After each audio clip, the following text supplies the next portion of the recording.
Yeah, so this is a proposed townhome development for 59 lots. They're on the corner of Bellwood and Onum. I think we're all sort of familiar with this one. This is a rezoning request of Taylor Burton Company for 59 townhomes on the corner of Blue Lake and Onum, like we talked about before. They've kind of gone around with us a couple of times and come with a couple of iterations. This is sort of where it ended up. From a staff level, I know they've worked a lot with engineering, and I'll let Ethan and the engineers sort of elaborate on what they're requiring the developers to do. From a zoning perspective, they're going to an R9, which is a plan zoning, so they would be tied to any site plan that gets approved, which is what you're seeing in front of you. From a zoning perspective, it meets all the zoning requirements for an R9, so there's no issue there. And like I said, I'll let Ethan and the engineers kind of handle in the engineering questions. But in terms of planning and zoning, happy to answer any questions. I will note that the two of the lots, I guess there's 3 lots in question, 2 of them are zoned R8 for townhomes. So this would, I guess, sort of be keeping with the use. It would move to the back lot, the adjacent lot, which fronts Bellwood. It's a little bit larger, so that lot would be rezoned as part of that R9 development as well for townhomes.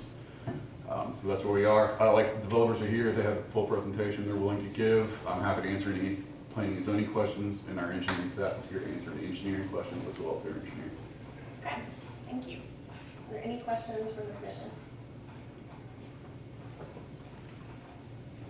I do think the developers want to give their presentation. Is that correct? We're happy to, yes. We have met with the residents once already, and so we gave a presentation there. Happy to do as much as y'all want us to do.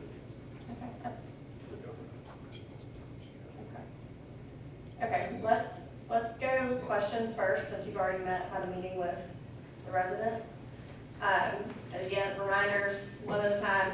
We'll do, when someone raises an issue, we'll ask if there are others. You can do a hand raise, but we aren't going to have 15 people say that they have a question about traffic. It just gets a little redundant.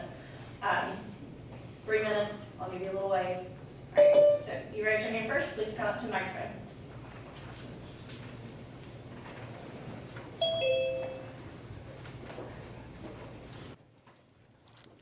Good evening. My name is Rick Melville. I live on 3309 Ridgely Drive. I've got a prepared statement. It's going to take about a little over 2 minutes, unless I freak out and lose my place. So, I do want to say that I appreciate the Taylor Burton Company's interest in building 59, 60 new townhomes in Cahaba Heights, but I am concerned about the impact this project will have on residents, infrastructure, traffic, and safety. The developer has proposed 2 and 3 bedroom townhomes, and based on their own projections, that's roughly 180 additional cars and about 360 daily trips into a neighborhood that already has insufficient capacity.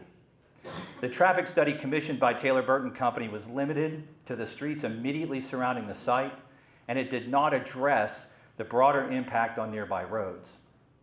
Since 2002, Cahaba Heights' population has just about tripled, yet there's not been any meaningful expansion of roadways or addition of sidewalks to accommodate that growth. Even after recent improvements to Crosshaven and Cahaba Heights roads, during peak hours, traffic routinely backs up to Overton Road and beyond Dolly Ridge, respectively. Given development's proximity to Cahaba Heights and Dolly Ridge roads, adding hundreds of daily trips would only worsen congestion. It also increases the danger for children walking to and from the nearby school on Dolly Ridge.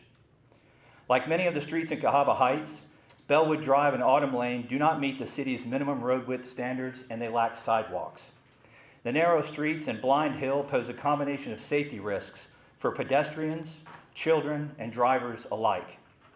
The developer acknowledged he cannot control whether the city widens or improves the surrounding roads. Meanwhile, the city's own master plan shows no committed funding, no resources or timelines for sidewalks or road and infrastructure improvements in Cahaba Heights. The gap between development and infrastructure investment keeps widening. This is creating unacceptable risks for residents. In addition, the development plan includes an above-ground retention pond intended to mitigate flooding. However, there is no environmental impact study, And even if the pond drains within 72 hours, it still poses an attractive breeding ground for mosquitoes and other harmful insects which are known to transmit disease to humans. Without clear data showing otherwise, it's evident that the negatives outweigh the potential benefits of this project. I urge the Commission to reject this rezoning request and to pause additional residential development in Cahaba Heights until the city completes the infrastructure upgrades necessary to support continued growth, specifically wider roads, curbs, and sidewalks to ensure safety and long-term sustainability for our community. Thank you for your time.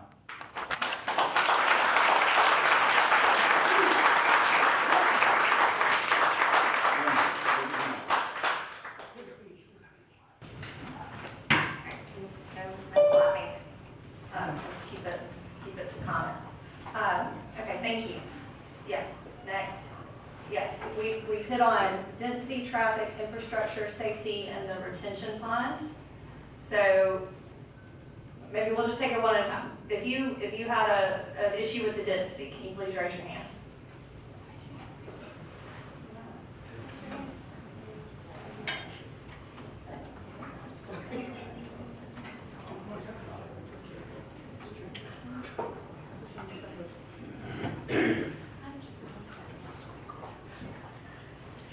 I counted about 38, I think.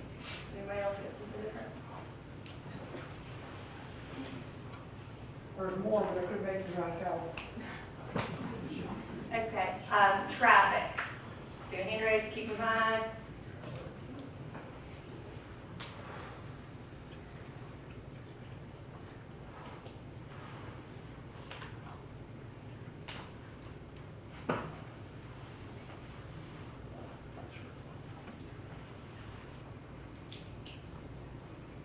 Counted 43. Okay, infrastructure. Keep in mind. Winding roads, winding roads.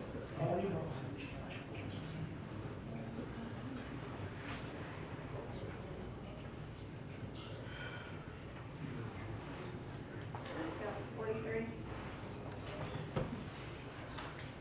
Safety, Yes. looks about the same. Okay. All right, and then retention pond.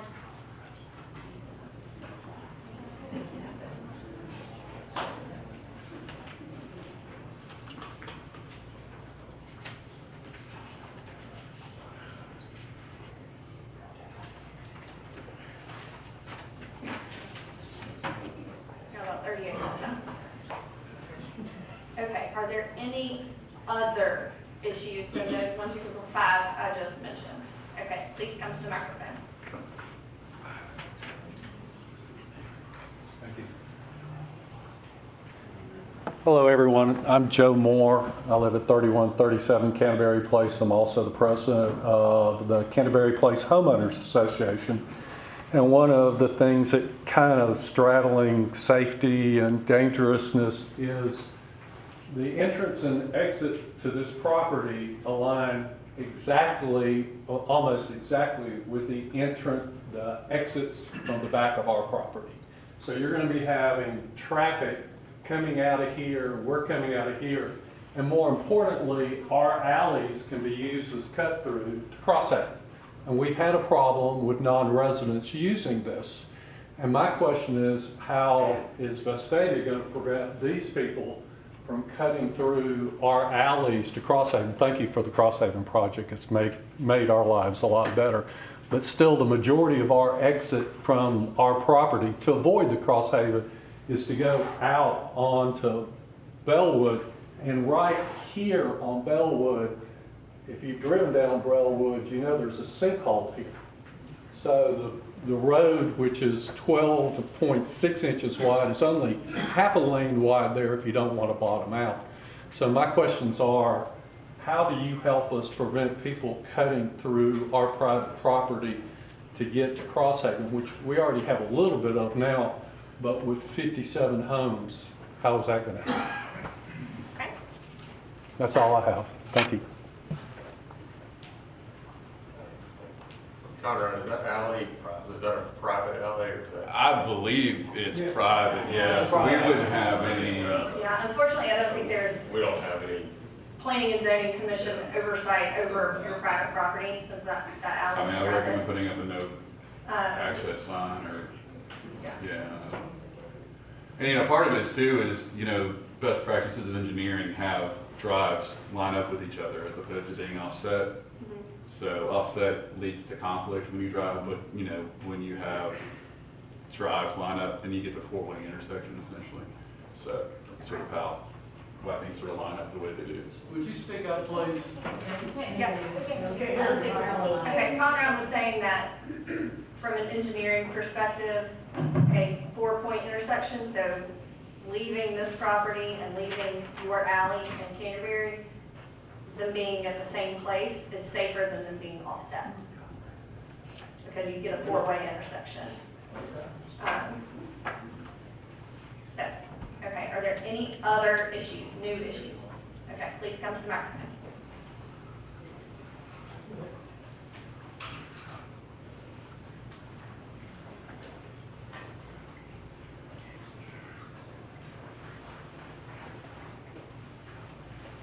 Yes, I'm Steve Gargis. I live at 3008 Manor Brook Drive. It's close to the area. It's behind where Malone's Produce is located, close to the elementary school. I've driven in the area that's an issue here tonight. Egress from this area with 160 or 180 more cars a day has got to egress in each direction where there's a hill. You're going to egress on the crest of a hill, whether it be in front of Mudtown or whether it be in front of the, what's the garden supply place? Leaf and Pedal, or in front of Charlie's Barber Shop, or coming out by 5 men in a truck. Now, why do I point this out? I've got grandchildren that walk from the elementary school. It's on a hill on Dolly Ridge. Cahaba Heights cannot handle any more traffic, period. They're cut through streets now. Some child's gonna get hit. I've seen it nearly happen 3 or 4 times. Elementary kids walking down the sidewalk have a curb 2 feet away from the road. I've seen policemen nearly hit at the elementary school. And you're talking about putting more businesses in here, more multi-housing. There's no room to grow in Cahaba Heights, especially with no infrastructure. And you're going to have some children that's going to get hurt. God forbid, I hope it doesn't happen. But I come through there every day, and I worry about my grandson crossing the road every day. Children ride bikes along there. I'm sorry I'm out of time, but there's a danger situation, especially with this new project, because if you come out, you go to Mudtown, or Leaf and Pedal, or 2 men in a truck, or at Charlie's Barbershop, and all of them's at the crest of the hill. And the only good thing about traffic being backed up at that certain times of the day, it doesn't move. So you wait 30 minutes to come out of the barbershop, but if you're not in the traffic part of the day, you got to worry about somebody coming over the hill 30, 35 miles an hour and hitting someone egressing in this area. Okay. Thank you. We've got traffic and infrastructure already covered at length. So do you have something Yes, ma'am. different than what we Yes, ma'am. covered? I'm Daniel Sig. I live on 3145 Valley Park Drive. So let's say this, half of this gets developed. They're asking 600,000 plus. I don't see who's going to want to buy these at that price, and with in the middle of all this traffic and all this clutter. That doesn't make any sense to me. Even if it does get developed, and they can still rent to other people, even if people buy this, I don't see it. I'm opposed to this whole development. I could realistically see 20 and maybe 30 at the most, and we're lucky if they're going to sell. But Okay, I so just, your issue is with the density. yes, ma'am. Okay, we've covered density. Okay, thank you. Yeah. All right, are there any other new issues? Hello, I'm Peggy Gargis, 3931 South River Circle. I know I've heard retention pond, but I have greater concerns about stormwater that have not been addressed. And in fact, in my estimation, the city has not addressed stormwater with any of its cluster housing developments. because the concept of cluster housing should provide for offsetting green space to mitigate stormwater. You need undeveloped property so that rainwater can filter through slowly, so that you don't have the velocity of stormwater running off at great speed. You don't have the pollutants because the ground can filter them. And it's a better fit. And I don't know why, I would hope that Vestavia would consider open space, otherwise known as conservation development, or cluster housing with offsetting green space. This is an insult to our community. Thank you. Okay, so we've added stormwater as kind of a subset of the retention pond. We'll do a hand raise. Stormwater.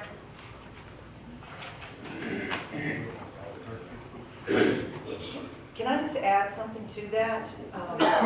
We've got to do it in order. Okay. Okay, I've got about 43 on that one, Conrad. Okay. Anyone else with new items? Okay, come to the microphone, please.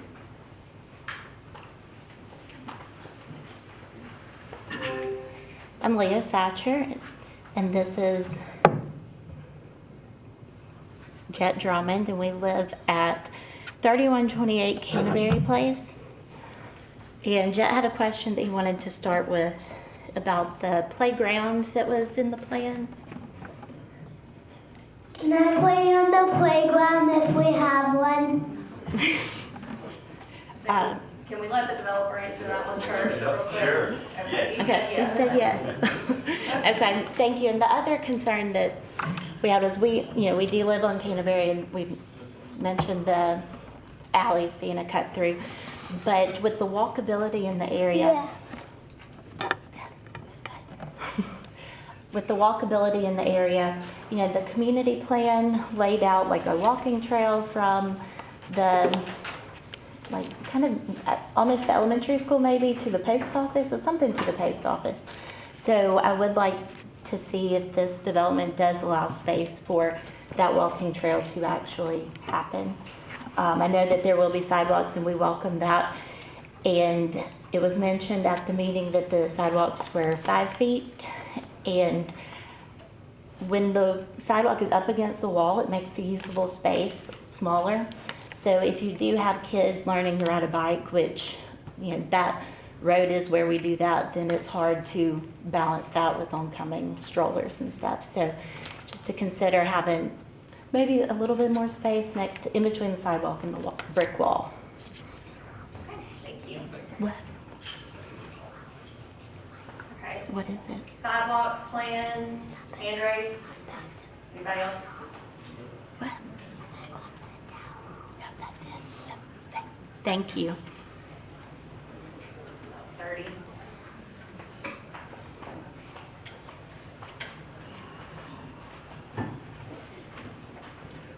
Robert DuBois, 3467 Moss Brook Lane. Well, I think it's pretty universal. All the folks here have agreed on the issues that you counted. One of the other issues that relates to density, but is not directly there, are the aesthetics. It is putting what I calculated to be a 34-foot, 32-foot building on a high point, Cahaba Heights. It is what you will see looming over the rest of the community when you come in from Pump House Road and when you come in from Dolly Ridge Road. And anytime you come in on Cahaba Heights Road, looking to your right. That is a concern that I would very much like to see addressed, especially considering that we are working on a new gateway project which is going to sit right up underneath this. And I would hate to have all the time and money go into this gateway enhancement and have this giant thing on the top of the hill above it distracting from it. I think it's also important, although I don't know exactly if the Planning and Zoning Commission can address this directly, but we do have a zoning designation for townhomes. The reason we have R9 zoning is to accommodate unbuildable lots that wouldn't otherwise be able to be used, because we eliminate the setbacks and some other things that we have in our other townhome ordinance, which I believe is R8. So I would like the commission to consider saying, hey, let's go back to the drawing board. This is 3 acres of land. It does not warrant the use of R9 zoning.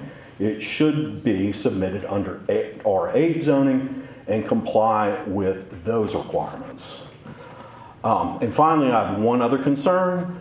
I'm concerned about the ratio of homes that are owned versus homes that are rented. I had the opportunity to sit down with a demographer who went through the general area, and we are at almost 50% of the units in this area are being rented. So I would like to ask that the commission put a condition on approval of this property that in the covenants for the HOA and put on every single deed that there is a no lease requirement. Thank you.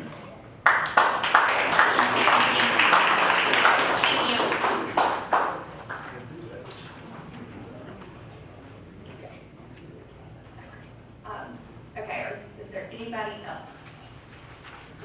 New items, you were gonna add to something, but we've already kind of covered lots of topics. Was it something new that hasn't been addressed yet? It's about the zoning on Dolly Ridge, and it does, that's why I wanted to tack on to the stormwater, because this isn't just anywhere. This is, it would be feeding in directly to a place that floods regularly with Okay, light rain. so stormwater is in the Flooding. retention pond, that all In a is, flood Right. zone, yes. Yeah. falls under the same umbrella. Okay. Developers, would you like to respond to some of these issues? Sure. Okay.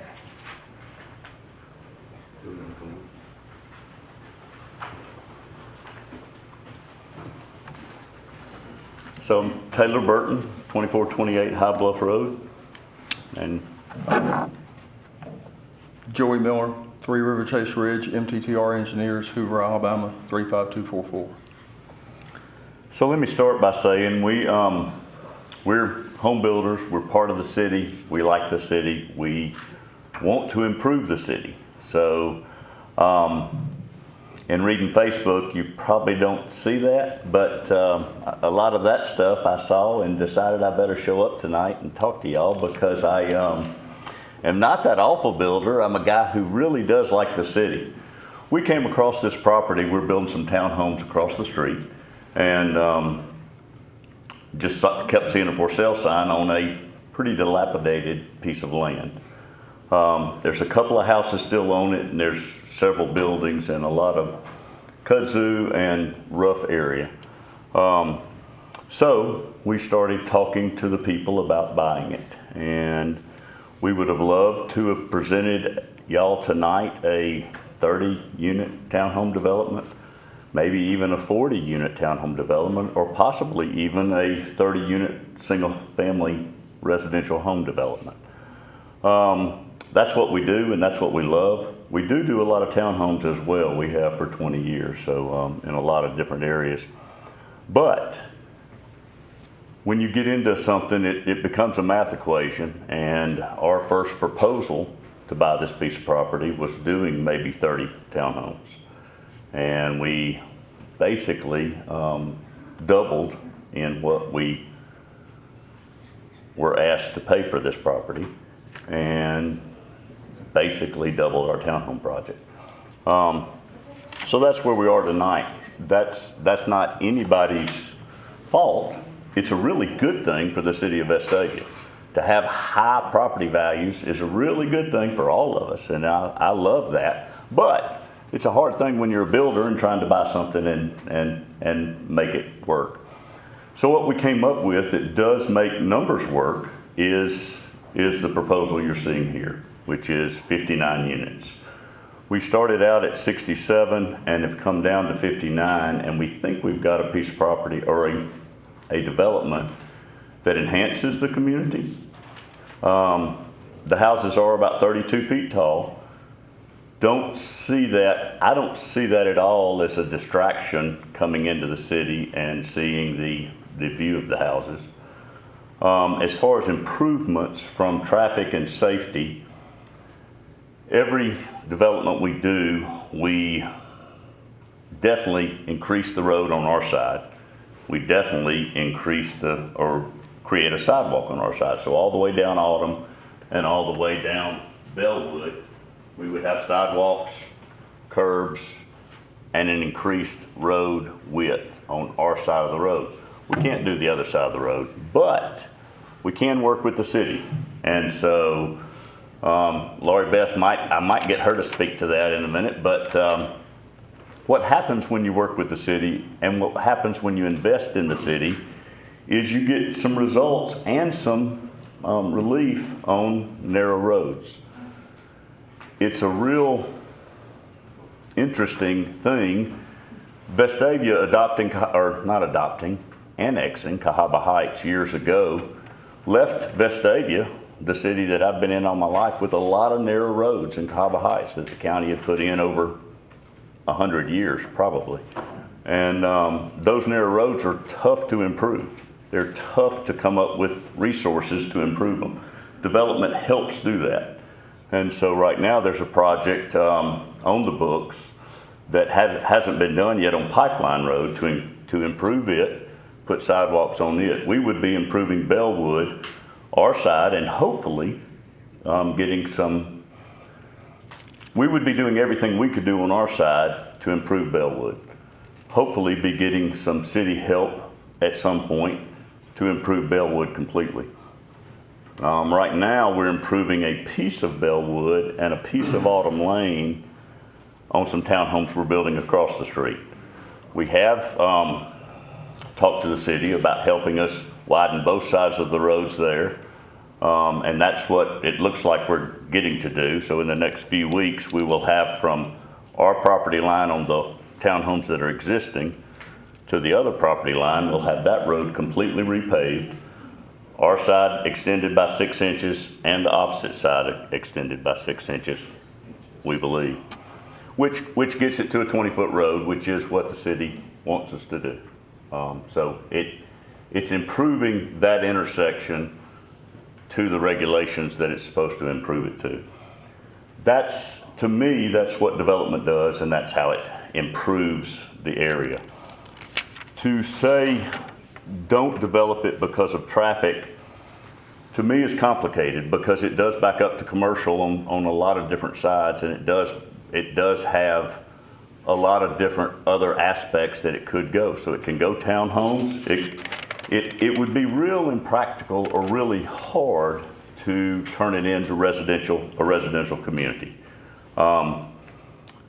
The community across the street that a lot of people have talked about has, I'm sure when it was put in 15 years, 20 years ago, maybe it was dense. It is very dense. We're denser, and that's been the case because of property values increasing. But to do that subdivision on this land, it just wouldn't really be doable in any kind of situation under the contract we're in now. So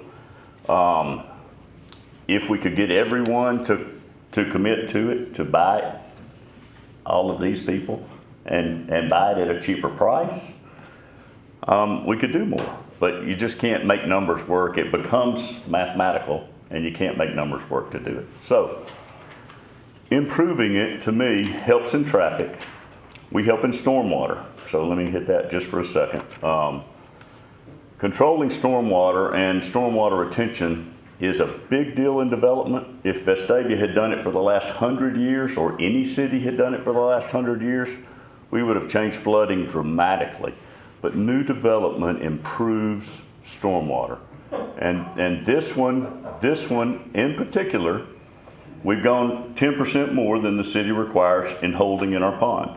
So we're actually trying to, day one, improve stormwater. It will not prevent flooding of Medalone Park. This doesn't stop it at all. Does it help it? Yes. Does it hurt it? No. So how much does it help? It's hard to say. But how much does it hurt it? Zero. We're really into a zero and trying to help stormwater. It's a big deal. Nobody wants to be flooded, and we don't want to participate in flooding. As far as insect control in the storm pond, I don't know how to address that. We collect water, it builds during a flood situation, and then it flows out slowly later. So I would assume today as many insects are produced on the site as there will be when we're done. So I don't think that's exactly part of it. The let's see, what am I missing, Zach? Schools. Schools, you start out in development talking to schools. So 6 months ago, 8 months ago, we talked to Dr. Freeman, sat down with him. Plenty of availability in the school. No school impact from his position. They have room to grow all the way up through the high school. The only school that is affected right now is Vestavia East. So East Elementary. He didn't see any problem with it with schools, but schools is a no-starter almost in Vestavia. As builders and developers, we live off schools. We love schools. We don't want to impact schools, and so when you have room to grow in schools, that's a really good thing. That's what we have here. Traffic. We did do a traffic study with Sane Engineering. They're here tonight and will answer questions if you have them. What we ended up with in peak hours coming out of the subdivision was 33 cars in a, or no, 28 cars, and 26 cars, sorry, in a 4 to 5 o'clock time. So 26 cars, less than a car every 2 minutes, is you just can't weigh that into a traffic situation. It is obviously 26 cars in an hour's time, but you don't weigh that into a traffic situation and say this is a traffic problem.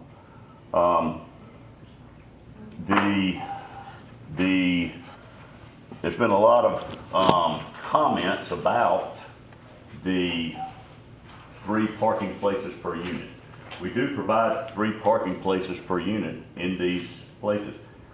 Never, we've done a lot of townhomes, never have 3 cars. Sometimes you have a guest or a visitor that parks in those parking places, but it's easy for me to say never do we have units that have 3 cars living in those units. Most of these units are 2 bedrooms. We will have some 3 bedrooms. Hardly ever fill up 3 bedrooms. We try to put a master down when we can. And that normally is who we sell to, is single people. We don't have amenities for children. We do have a playground, and we're gonna we need his name so that we can be sure he has a pass to the playground. But we don't have amenities to create that.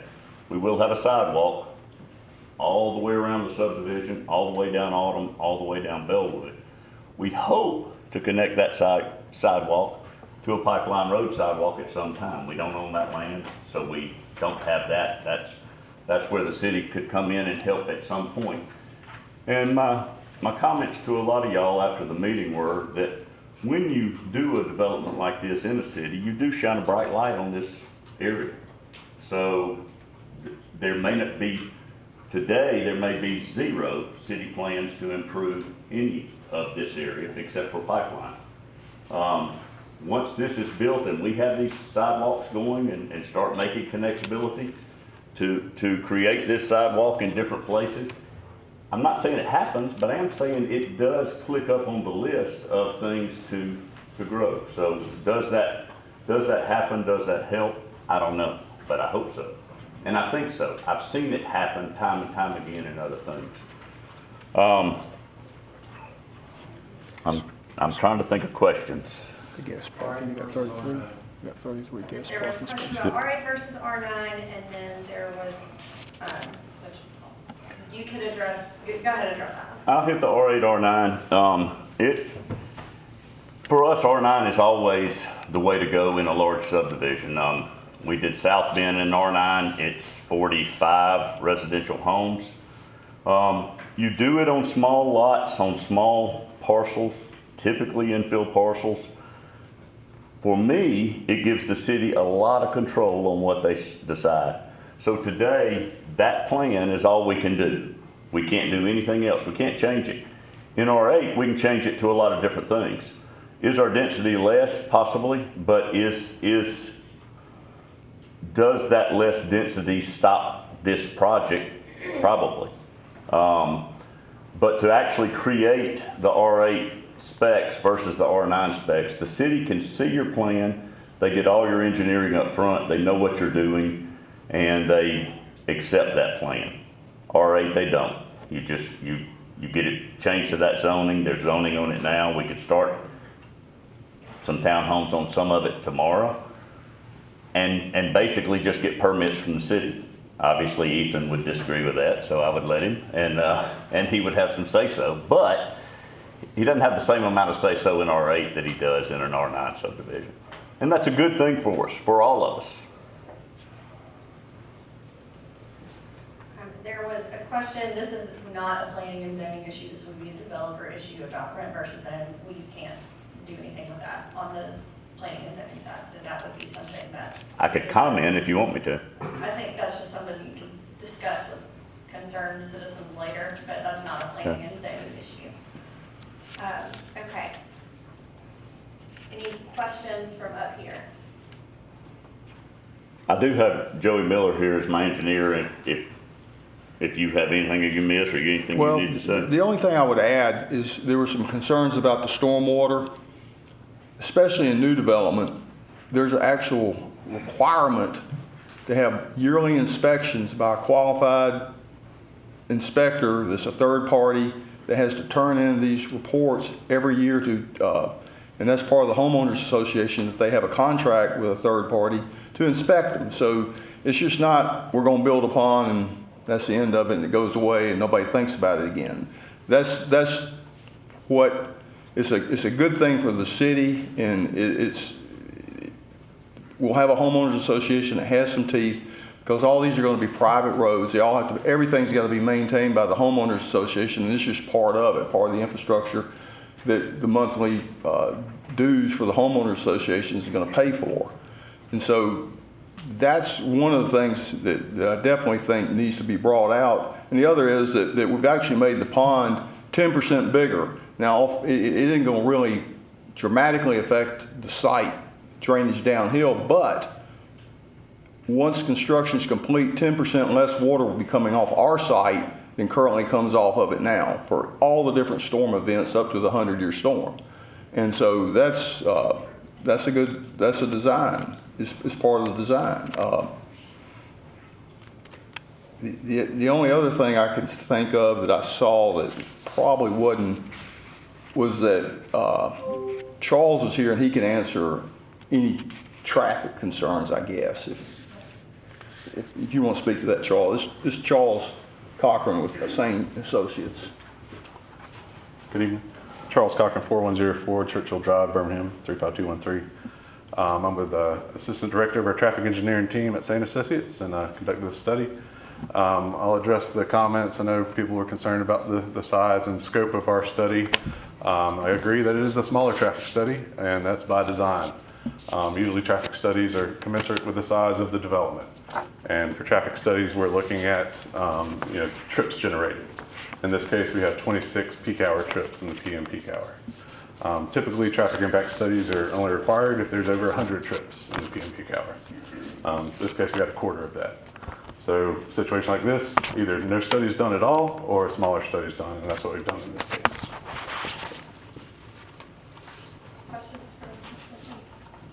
What prompted the traffic study? Well, we did in the city. So was it required by the city? Yes. Or your? Yeah. With that size development, you're always, in my mind, you're always going to do one.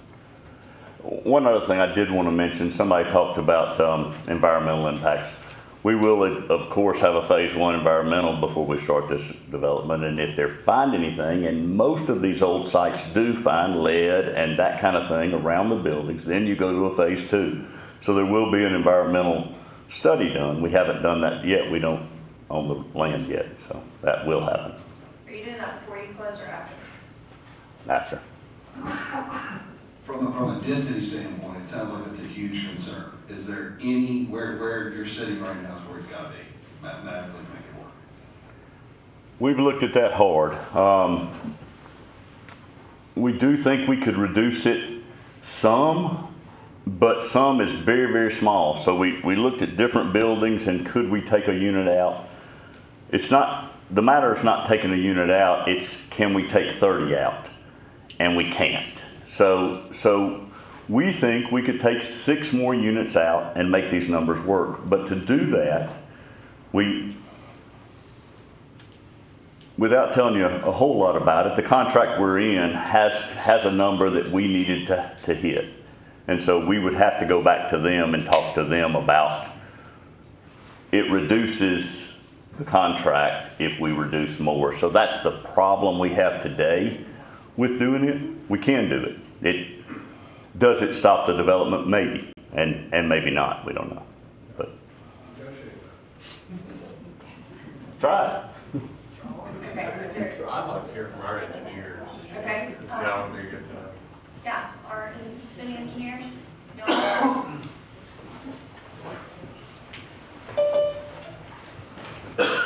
Hey, I'm Lori Beth Kearley. I'm the Director of Engineering and Public Works at the city. I'll speak to the traffic and the widths of the roads and a little of that, and then I'll let Ethan Fisher, our city engineer, speak to drainage if y'all would like to hear that as well.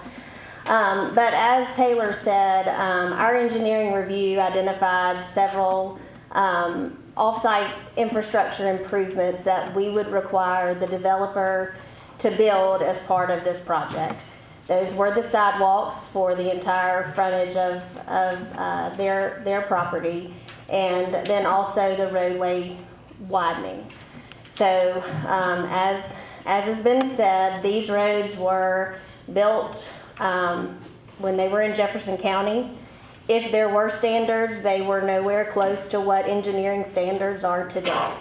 So they are narrow and substandard in some areas.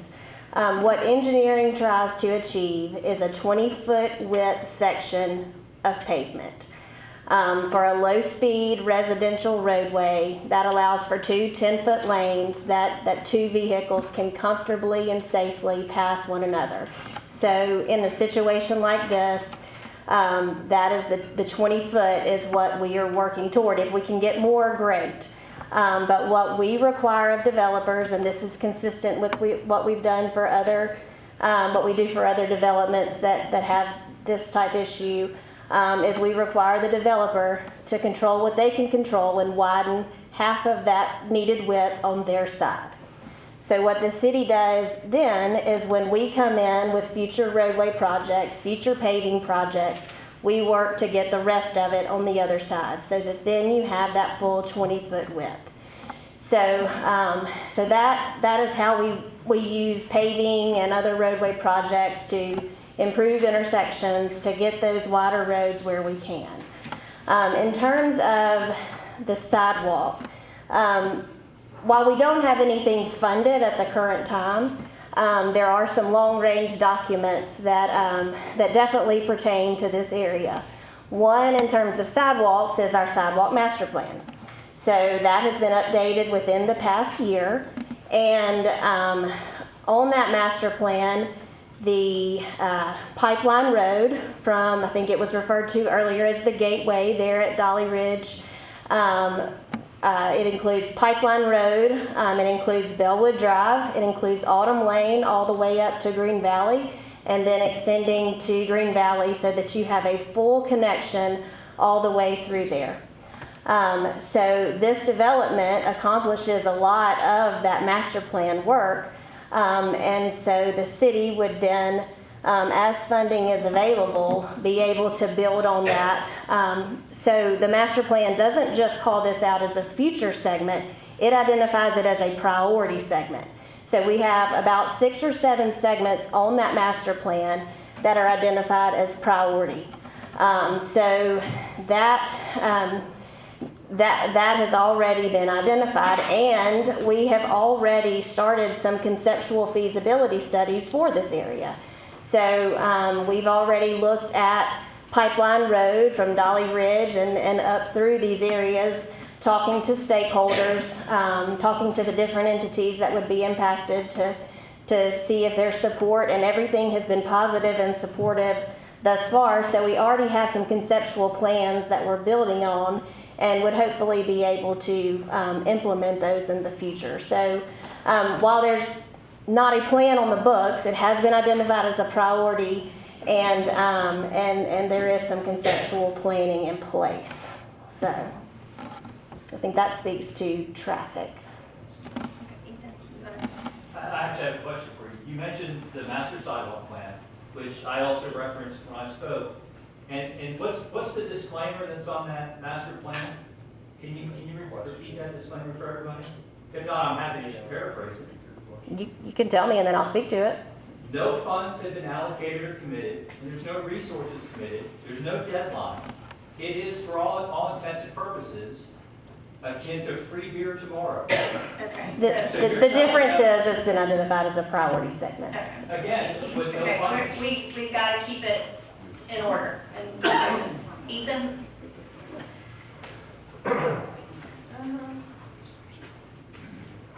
Hi, I'm Ethan Fisher. I'm city engineer over planning and development. So speaking to stormwater, so we've talked about it a lot, R9 zoning. So R9, they do have to submit, at least a minimum level of civil engineering plans that we get to review and approve before anything moves forward that makes sure that that site plan is viable. So in this case, we did review their drainage report, and it does meet our city ordinances. That includes water quality as well as pre and post stormwater flows from the site. So they meet those requirements. I'd like to make a note though too that this is for the rezoning of the property. They of course have to get a land disturbance permit after this. So we do have to review the plans, again, provide comments again. So there is kind of some more iterations of refining those comments and making sure that we're all on the same page. Thank you. Okay, any questions from up here for our city engineers? Okay, anything new that we haven't discussed? How in the world? Can I ask you a question? Okay, we're gonna take new questions, and I will not be rude, but if you start asking questions that we've already asked and answered, Then you can cut me off. I'm a 30-year retired Okay, bureaucrat. can you come up to the I microphone? will absolutely come up. It's kind of hard to embarrass me at this point. My name is Elise Bodenheimer. I'm in 3032 Asbury Park Place, which is a townhouse community. You mentioned 3 parking places per house. What about on-street parking within the development? Say somebody's throwing a party at the Alabama-Auburn game, and you got 10 more cars coming in. Is there going to be parking inside the development for those people? Yes, ma'am. We have 33 places inside the development. So 33 guest parking places. That's correct. Thank you. Okay. New issues. Come up. You have to come up to the microphone, please.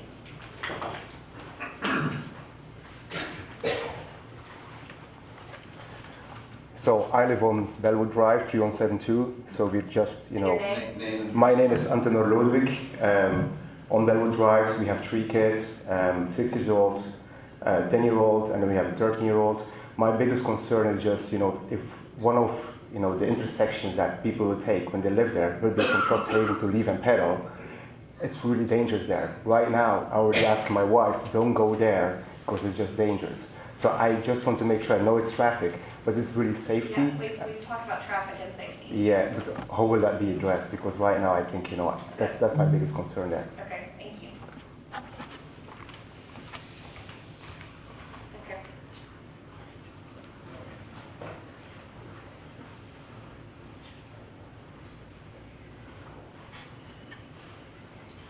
I don't know if this would be proper or not, because I appreciate reward versus risk.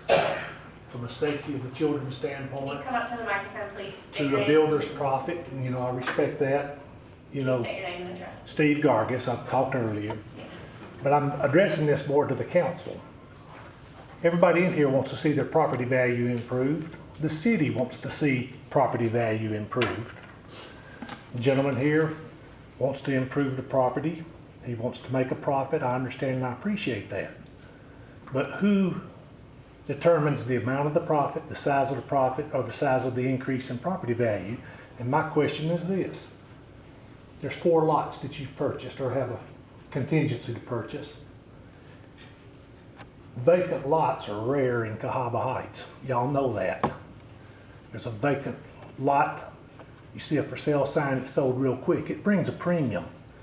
Can you not put 8 homes on 4 lots or ask them to change the zoning to put 10 homes on 4 lots that could sell for $1 million? Your profit might not be as high, but there's profit there because it's done all the time in this zip code. So your question is about this. And my question is this way it's a win-win for everybody. It's a win-win for him because the homes can sell for a premium, and it raises the values of everybody in Cahaba Heights homes because you have 10 real nice homes there. Okay, so. And it can be done because it's done all around that. Go by the about post density office. again. It's about looking at value, and he's asking for zoning change, but that's a zoning change we the people would not have a problem with, I don't think. It's zoned for 4 houses, put 10 houses on it, sell them for $1 million a piece. He makes a nice profit. People's values go up, and guess what? It's 26 cars instead of 180 cars. Okay. Still 4 hills to climb. Traffic and density. And value, and Already value. called out, yes, and we'll let Mr. Okay. Burton respond to that. And I'd be all for that. Okay. You know. All right, thank you. So. And I completely understand that everybody here thinks that we do get rich off these developments. We do make an average profit, or we try to make an average profit. There are times we do these developments that we don't make a profit at all. So all that is up in the air, but our goal is to make an average profit on these developments. I'd love to build $10 million homes there. That's what I thrive on. That's what makes me have fun, is doing that. There's just no way, there's just no market for it. There's just no sellable market for it in that area. And I say in that area, commercial on one side, commercial on the bottom side, density on one side, and then residential in the back. There's just no way to develop that land into $1 million lots and sell a house. You've said $600,000 for All right, this isn't the forum for a debate on marketability and the financials. Sorry. Okay. New issues. I got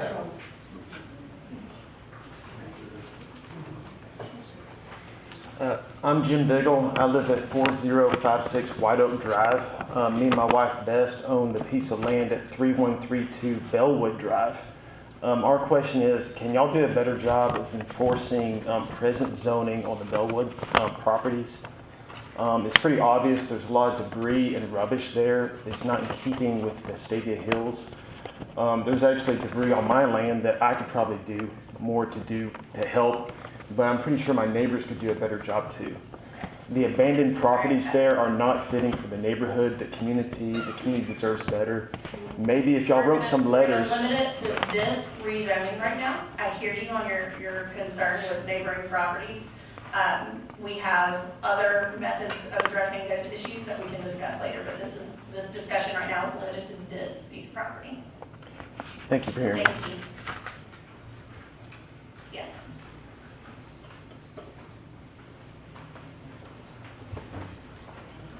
I'm Leah Satcher, 3128 Canterbury Place. And I don't think this has been touched on, but of course, cut me off if it has.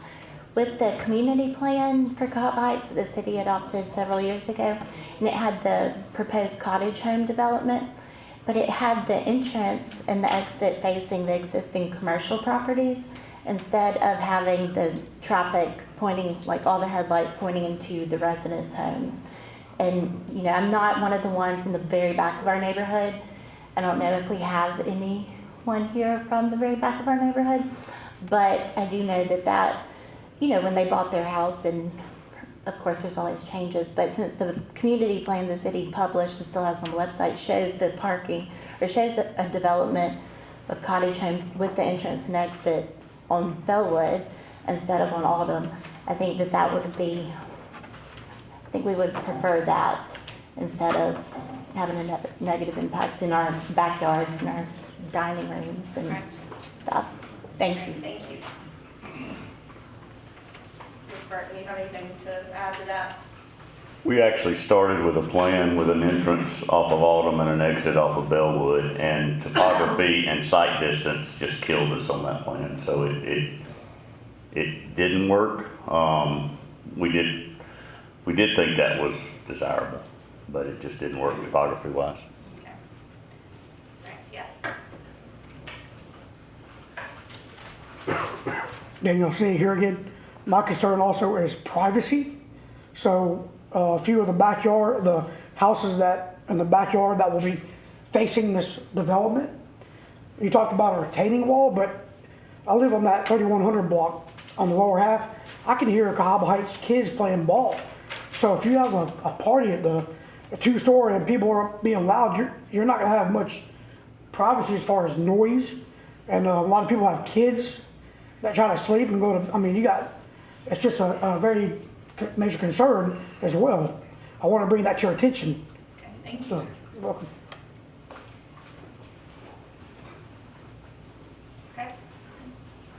Mr. Burton, did you have anything to add to that? No, I mean, but just the noise ordinances that are already in place are there. Thank you. Yes.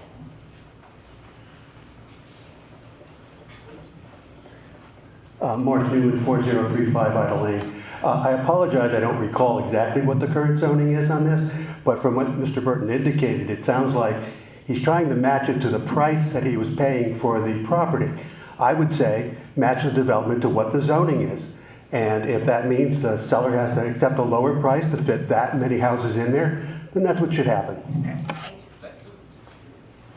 Okay, any questions from up here? Anybody?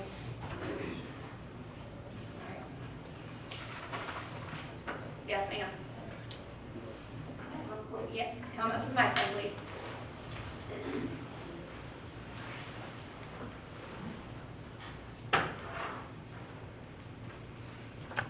My name's Rosemary C. Johnson.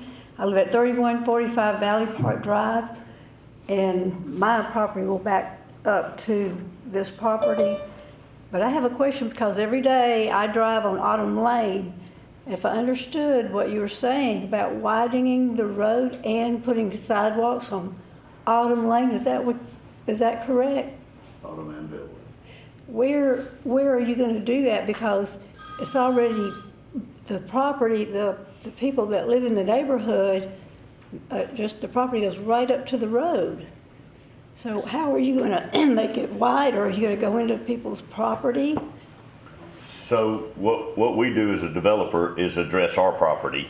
So all the way down our property, we give property to widen the road and put in a sidewalk on our piece. So Only on your side, but when you're coming up from Motown, that is a very narrow road, and that's a cut-through road. And that's where, in the master plan, that sidewalk would go through, and it would, I assume it's through an easement? Is there an easement there? All of that would have to mean there's right of way, but all of that would be evaluated during a design phase. Right now, it's on a master plan. There's just no So it room. would be a sidewalk down the side of the road, either against the road or off All the the road. way down to Green Valley Road? No. That's not anything we're doing, no. Okay, But it cover is part of the plan at some point. So there won't be sidewalks from none at all.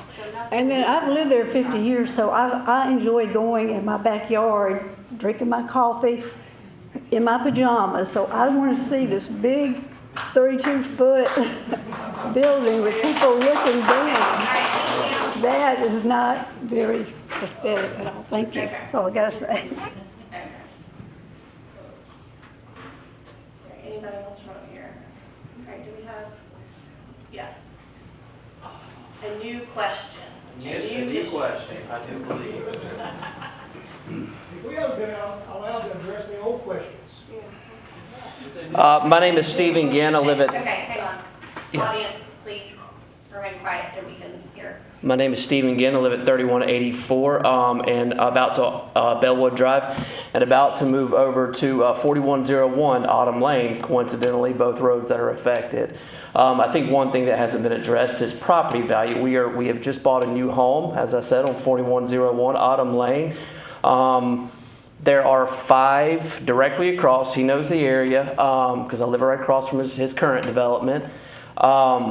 5 townhouses that are right across the street from me. I think they're right now listed for $635,000 each. They've been on the market for around 4 months. None of them sold. We're now about to attempt to put 59 more, 1 block away.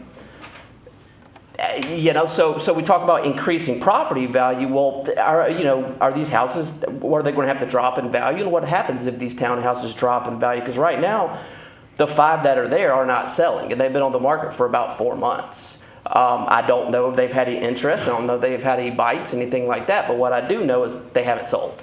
And so ultimately, I do want to say that the residents of Cahaba Heights, I think, are pretty unanimously against this, and we would really appreciate if this board listened to the residents of Cahaba Heights on this. Thank you. It really has any relevancy to our question on rezoning tonight, but if you would like to talk about the sales, you can. Happy to talk about it a little bit. The existing townhomes, they have been a very slow build. We haven't focused on those homes, but we really hadn't pushed those homes. In other words, we didn't put them for sale when we started them. We only have 2 of them listed today because we still haven't completed them. We will be doing landscape next week. We will be repaving the road next week. 2 weeks probably. But those homes will hit the market and will sell. We're very confident in sales. We haven't had issues with sales. Will we sell them at 630? I don't know yet. The 630 one is only the end one. The center ones are not at 630. But when we stage the home and open the home, that's when we'll set our final price. And that's kind of how we've done that type townhome for a long time. So if you want to come early, if you want to pick early, you might or might not pay more depending on what we would negotiate at that point. We also have not done townhomes except for that one in Vestavia. So we have not done sprinklers. Jason's probably pretty good at it, so we need to learn from him. But fire sprinklers are required in townhomes. And so any kind of townhome. And so in other areas they're not. But that's one thing where Vestavia lifts up townhomes and requires indoor fire sprinklers. That was something that was slow for us. It took us a month to get all that, to get through all the fire sprinkler stuff. That's not relevant exactly, but those townhomes we're very comfortable in and confident in. And in your experience, I know you said you haven't built a whole lot of townhomes, single families more your deal. No, we in Vestavia, but we built 400 or 500 townhomes in our career. In your experience with townhome sales, do they tend to sell better once fully constructed? For the most part, we sell townhomes after they're finished. When Oxmoor Valley on the golf course, we sold several pre-sales, but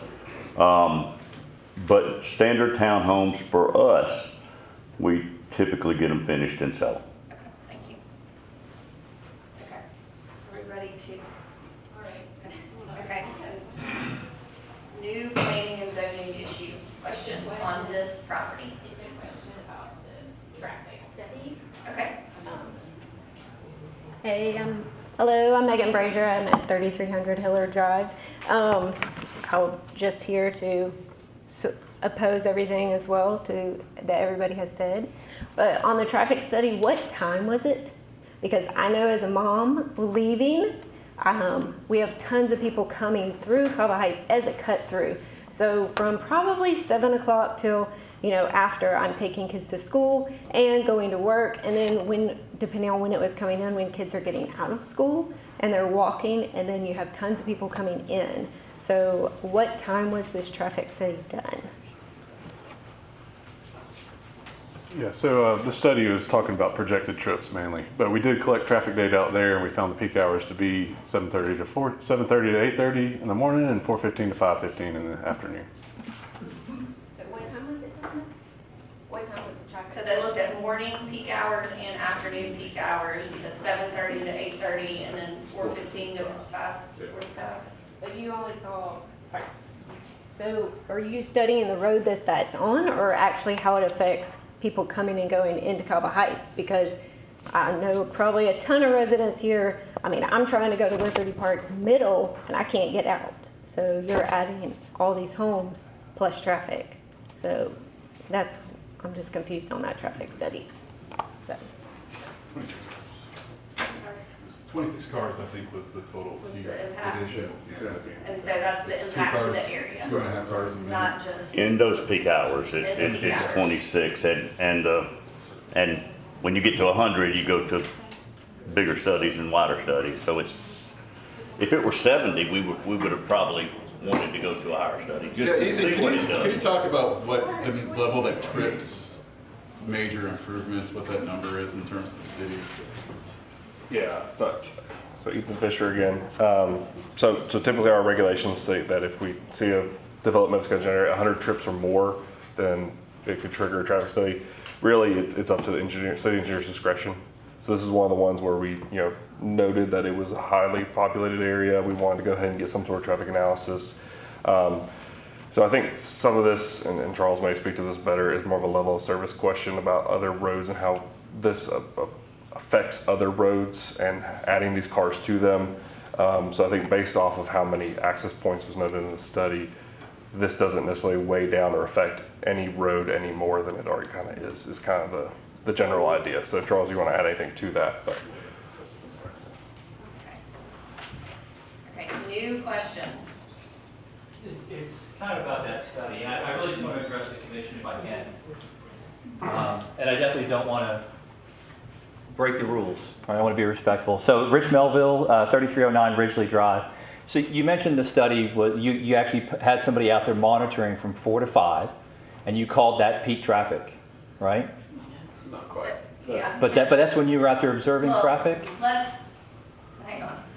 Mr. Cochran, right? What's that say? They presented information, and I'm trying to understand. I'm trying to help clarify Okay. this. So can you come up and talk about, you didn't physically stand out there and count cars, Right. did you? So how did you collect that? the hour I was talking about earlier was the peak hour we identified. We actually collected traffic from 7 a.m. to 9 a.m. in the morning, and then 4 to 6 in the afternoon. And from that, we identified the peak hour out of those. Why not include, like 3 o'clock? And I say that because I know with the school right up the street, right, that's typically when I see traffic starting to really build in the neighborhood as well as on the feeder roads. Yeah. Almost every time we look at a school peak hour, it is still lower than what the PM peak hour is out there. Okay. All right. Thank you. Yes, ma'am.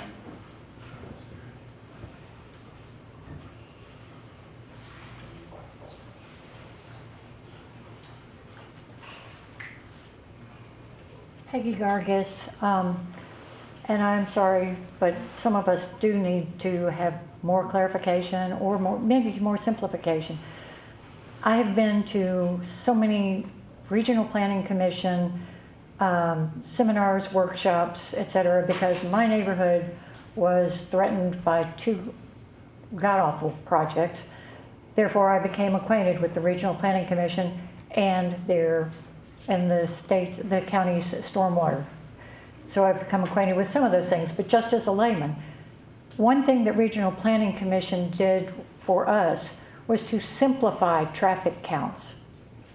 And I used to be able to call before COVID, before they were not in a central office, I would call their traffic engineer and get traffic counts based on one number per unit, or if it's a hospital or something else, there's a different qualifier. But for example, the standard was one single family home generated 10 car trips per day. If townhomes, I'm not clear whether it's 5.7 or 6.7 because I've seen different numbers. I think what I calculated was that this project, if you take it if you take 59 townhomes and you multiply it by that one number, I came up with 388 car trips, not cars. The mailman comes and goes. Amazon delivers. Kohl's delivers. Kroger's delivers. If you have teenagers, it's, well, it's out the roof. But the standard average is, for this, at 59, I came up with 388. Again, I'm just a layman, but I'm interested, and I have devoted quite a bit of time on their various things: Upper Cobble Watershed Study, Northeast Birmingham Framework Plan, Jefferson County's Sidewalk and Trails Plan, and on, just because my neighborhood was threatened. I learned more than I ever thought I would want to or need to. So can somebody give us a weekday, daily count? Thank you. Yes, ma'am. As I mentioned earlier, you're almost exactly right. It's 389 daily trips on an average weekday there. And that number is from the IT database. It's a national database that traffic engineers use for these studies. Thank you. Wonderful. Are you ready for a motion? Do we have a motion to? So just remember, all motions need to be made in the affirmative, no matter what you do. So Do we have a motion to approve RZ 25-9? I do want to mention that rezoning would be contingent upon a final plat and CC&Rs being recorded.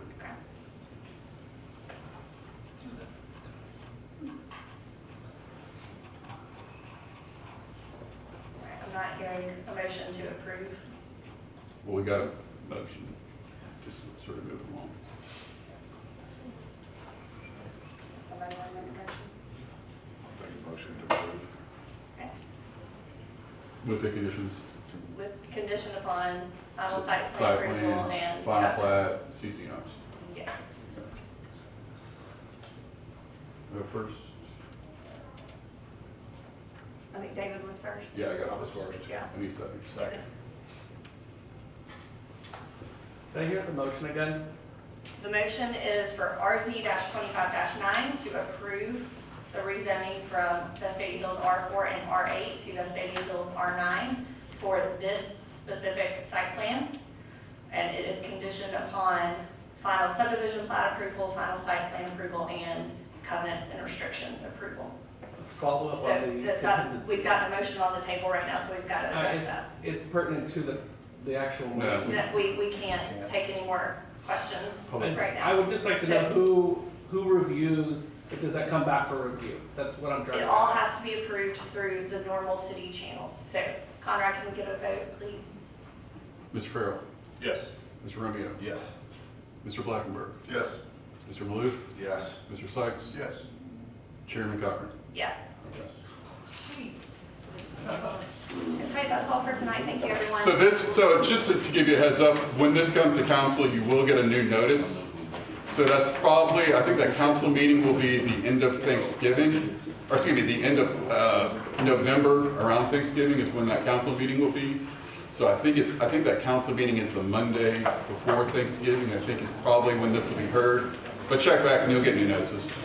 And again, this is just a recommendation, and the city council will make the ultimate choice.